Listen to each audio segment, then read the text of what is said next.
Anger, we all have it. If we're honest, we have anger. And there's legitimate anger. There's a just anger. God is angry at times over certain things. But when we have anger, if it gets out of control, that's another issue. When we sin with it, that's another issue. But sometimes we have irrational angers. And it could be that it's the root cause is this idol. People annoy me. People don't do the way I want. It angers me. It's one thing to be a little not happy about something, but it's another when it really angers you. And we have anger. And anger is a very powerful emotion that can turn into murder, even. I think that's what we found with Cain and Abel. And so we also see fear. Fear is one of those things that ties in and makes us irrational as well. So rational anger or anger that we try to justify when there's really hard to justify it. Or if we justify it, it's at the expense of someone else in such a way that once you take the emotion out of it, other people have to listen to it, go, wow, what was that all about? So you look at Nebuchadnezzar and he got angry. He heated up the furnace 7 times hotter and threw the 3 Hebrew young men into. And that kind of indicates, that he wanted everybody to worship his idol.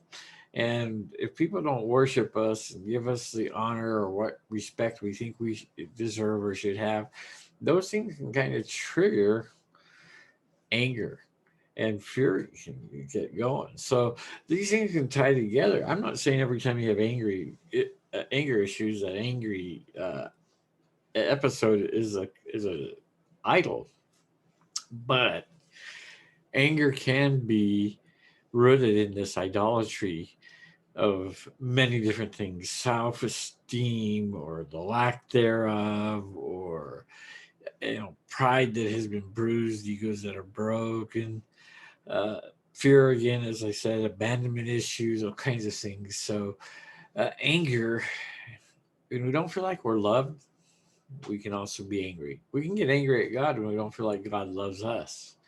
And so uh, that it's a tough one to always say that it's an all automatic. And like we've said before, in some of these, they're not all automatic. Some are more problematic, more likely that they're idle.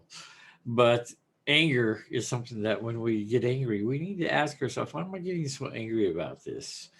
And it might be that there's some root of idolatry that needs to be adjusted and removed from our life, brought before the presence of the Lord and laid down and surrendered.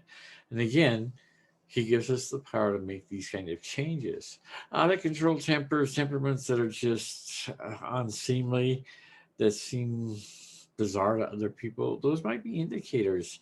If they're not idolatry, we may be having some kind of uh, demonic defilement trying to hamper us, trying to oppress us, and to manipulate and influence and control.